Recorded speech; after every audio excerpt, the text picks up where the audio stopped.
आणि मोहित भारतीय यांची पत्रकार परिषद सुरू आहे, आपण थेट जाऊयात। उन्होंने नहीं दी, उन्होंने कुछ आधी अधूरी जानकारी दी। ये जानकारी को पूरी करने के लिए आज की प्रेस कॉन्फ्रेंस है। उन्होंने पत्र में बताया कि these monies are extorted out of big developers, बड़े बड़े डेवलपर्स और कॉरपोरेट से ये पैसा जीतू नवलानी अपनी कंपनियों में इन्फोर्समेंट डायरेक्टरेट के अधिकारियों के नाम पर वसूलता था। और उन्होंने आगे पत्र में अनेक उल्लेख किए कैसे बड़े बड़े लोगों से Jitu Navlani enforcement director, central agency के डायरेक्टर, या तो किसी तरह की मदद करना, केस में उनको अरेस्ट नहीं किया जाए, केस को डाइल्यूट किया जाए, इस तरह से फ्रंट मैन बनकर काम करता था। और 13 पन्नों का ये पत्र है जिसमें उन्होंने दीवान हाउसिंग से 25 करोड़ रुपए लिए, अविनाश भोसले से 10 करोड़ रुपए लिए,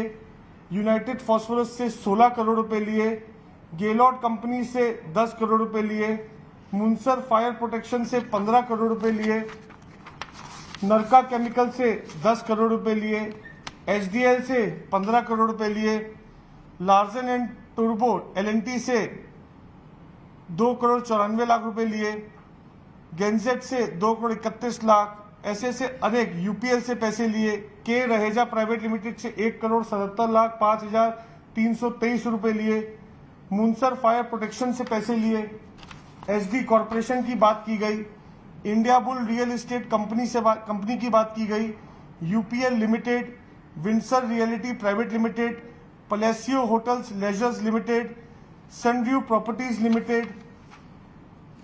जीजाप्लेक्स state private limited, safest agencies private limited, UPL limited, river view properties private limited, Omkar realtors developers private limited, Vishwaroop states and developers private limited, Wadhwa reality private limited, bloom packaging private limited, Pronto entertainment private limited, Panchsheel tech park private limited, सनस्ट्रीम city private limited, अल्ट्रमा search, HBS view private limited, Shrivardhan investments, Vijay associates Wadhwa, Coventry properties private limited, Rustom ji constructions private limited, Neelkamal realtors and builders private limited, ALIFL enterprises, bloom packaging private limited, Suresh वर्षी enterprises. ऐसे करते करते संजय राउत जी ने ये जो पूरा आरोप लगाया, ये पूरा आरोप 160 करोड़ रुपए का उन्होंने अपने पत्र में नरेंद्र मोदी जी, देश के प्रधानमंत्री जी को लिखा कि 160 करोड़ रुपया इन्फोर्समेंट डायरेक्टर के नाम पर जीतू नवलानी ने लोगों से लिया। मेरा आज की प्रेस कॉन्फ्रेंस में ये स्पष्ट ऐसा मानना है कि अगर ये आरोप सच्चे हैं और ये आरोप सही है, तो संजय राउत जी ने ये पूरे जो आरोप लगाए, और उन्होंने बताया उनके पास और भी बहुत सी जानकारी है जो वो सही समय पर बताएंगे। उन्होंने अपनी प्रेस कॉन्फ्रेंस में ये बताया कि ये आरोपों का पत्र उन्होंने मुंबई में EOW डिपार्टमेंट में लिखा। राउत साहब पिछले 18 वर्षों से मेंबर ऑफ पार्लियामेंट राज्यसभा है, और जब वो प्रेस कॉन्फ्रेंस कर रहे थे तो मुंबई के दूसरे अरविंद सावंत जो मेंबर ऑफ पार्लियामेंट है उनके साथ बैठे थे। कोई भी सेंट्रल एजेंसी के अधिकारी के ऊपर आरोप करने के लिए इकोनॉमिक ऑफेंस डिपार्टमेंट नहीं होता, एंटी करप्शन डिपार्टमेंट होता है, और सेंट्रल एजेंसी के अधिकारी का जुडिक्शन CBI आता है, ना कि मुंबई पुलिस आता है। तो उन्होंने EOW में ये जो जांच की बात कही और लेटर लिखा, तो या तो ये सलीम जावेद की स्टोरी है कि वो EOW में ये जांच का हवाला देकर ये सब डेवलपर्स और बिल्डर्स को डराने का काम कर रहे हैं। अगर वो कहीं भी सीरियस होते कि सीरियस नोट के ऊपर ये सब जितने आरोप लगाए हैं ये आरोप सच्चे हैं, तो एंटी करप्शन डिपार्टमेंट CBI की वो मांग करते कि नरेंद्र मोदी जी, देश के प्रधानमंत्री जी, इसकी CBI की जांच करे, ना कि मुंबई का EOW डिपार्टमेंट जांच करे। और सबसे बड़ा विषय ये है कि प्रिवेंशन ऑफ करप्शन एक्ट 1988, जिसका रीअमेंडमेंट 2018 में हुआ और जो लागू है, देश में करप्शन देना और करप्शन लेना दोनों गुनहगार होते हैं। मेरा ये स्पष्ट मानना है कि जिन लोगों के नाम उन्होंने 160 करोड़ रुपए देने की बात की, ये सब लोगों ने भी भ्रष्टाचार को प्रोत्साहन किया। ये सब लोगों के ऊपर भी एफआईआर सीबीआई में दर्ज होनी चाहिए।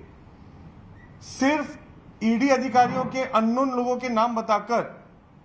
उन्होंने, या तो ये सलीम जावेद की एक स्टोरी खुद को फंसता देखकर खुद के भ्रष्टाचार जिस हिसाब से उनके उजागर हुए,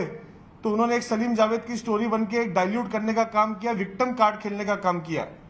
अगर उनके पत्र में ये गहराई है तो मैं संजय राउत जी से डिमांड करूंगा कि ये पत्र उनको सीबीआई मुंबई को लिखना चाहिए, एंटी करप्शन डिपार्टमेंट को। ये मुंबई की घटना है और सीबीआई को इसमें जितने डेवलपर्स का नाम लिखा है उन सबको एक्यूज बनाना चाहिए, साथ ही साथ अननोन ऑफिसर्स को एक्यूज बनाना चाहिए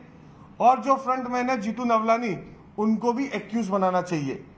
आज जिस हिसाब से इतने बड़े बड़े लोगों का नाम संजय राउत जी ने आरोप लगाया, ये आरोप हम नहीं लगा रहे हैं, ये आरोप संजय राउत ने लगाए हैं और शिवसेना भवन में बैठकर प्रेस कॉन्फ्रेंस करते हुए लगाए हैं। तो मेरा ये स्पष्ट मानना है कि महाराष्ट्र के मुख्यमंत्री श्री उद्धव ठाकरे जी की भी सहमति थी। ये पत्र जब उन्होंने जाहिर किया, आरोप जो लगा रहे थे, तो कहीं ना कहीं उनकी भी सहमति थी। मुंबई में, महाराष्ट्र में सीबीआई को इन्वेस्टिगेशन करने के लिए, एफआईआर करने के लिए बैन किया गया और जब मुख्यमंत्री जी ने सहमति दी है तो मुझे लगता है मुख्यमंत्री जी को ये पत्र सीबीआई को लिखना चाहिए कि इसकी जांच होनी चाहिए और रिश्वत देने वाले,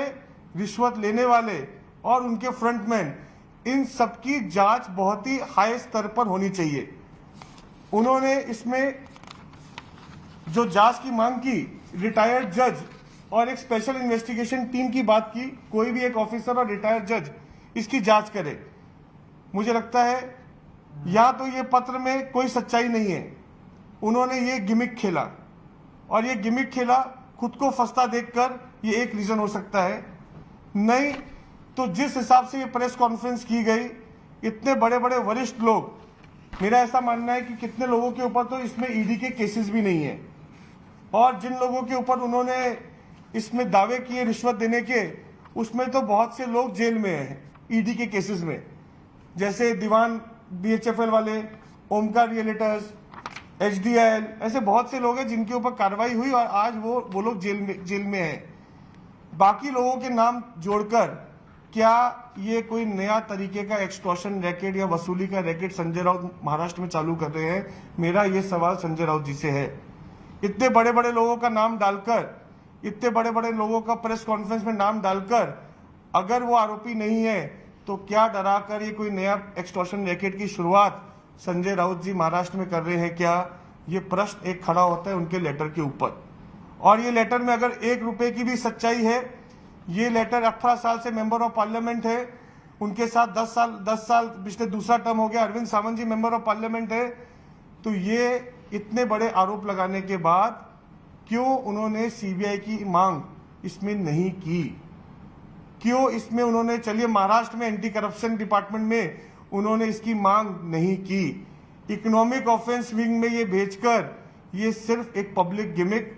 और खुद के भ्रष्टाचार में संजय राउत जी फंसता देखकर एजेंसीज को बदनाम करना, अधिकारियों को बदनाम करना, सेम जिस तरह से नवाब मलिक ने आर्यन खान का केस डीरेल करने की कोशिश की, क्या उस लाइन के ऊपर संजय राउत खुद के वो पार्टनर को बचाने के लिए और खुद के भ्रष्टाचार जो उजागर हो रहे हैं उसको बचाने के लिए ये नया गिमिक करने के लिए आए हैं क्या?